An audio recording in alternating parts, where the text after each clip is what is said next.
আসছে ফাগুন আমরা হব দ্বিগুণ।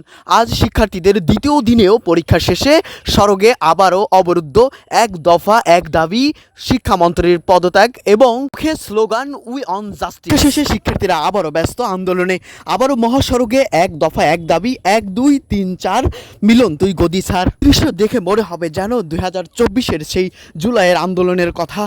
প্রথম দিন আন্দোলনের থেকে আজ দ্বিতীয় দিন আরও উত্তপ্ত মহাসড়কে শিক্ষার্থীদের আন্দোলন যেন বেরিয়ে চলছে। শিক্ষার্থীরা কেউ প্লেকার্ড, আবার কেউ বড় করে সেমিনার করে তাদের নিজেদের দাবিগুলো লিখে এর জন্য দিচ্ছে দফায় দফায় কর্মসূচি।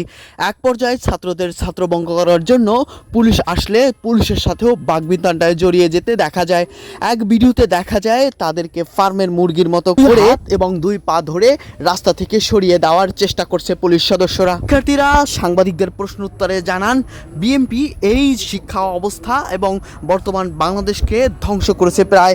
আমরা এই শিক্ষামন্ত্রীকে চাই না, আমরা আমাদের নিজেদের দাবি নিজেরাই রাস্তায় আদায় করে নেব। একজন বলেন, আমাদের বিবেক কারো কাছে ভাড়া দেয়নি, আমরা আমাদের নিজেদের দেশ, নিজেদের সুরক্ষা এবং নিজেদের দেশকে কিভাবে পরিচালনা করব সেটা একান্তই আমাদের ব্যাপার।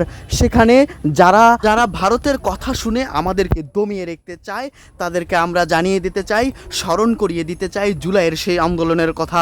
আমাদের অনেক ভাইয়েরা তা দেখিয়ে দিয়েছেন। আজকের আমাদের যাদেরকে ফার্মের মুরগি বলা হয়, আমাদের ভাইয়েরা দেখিয়ে দিয়েছিল সেদিন এক রাজাকারের বাচ্চা বলায় এদেশে ফ্যাসিস্ট হাসিনাকে উচ্ছেদ করে দিয়েছিলেন। আজ আপনারা সেই অতীত থেকে নিজেদেরকে শিক্ষা নেন, এমনটাই জানিয়েছেন।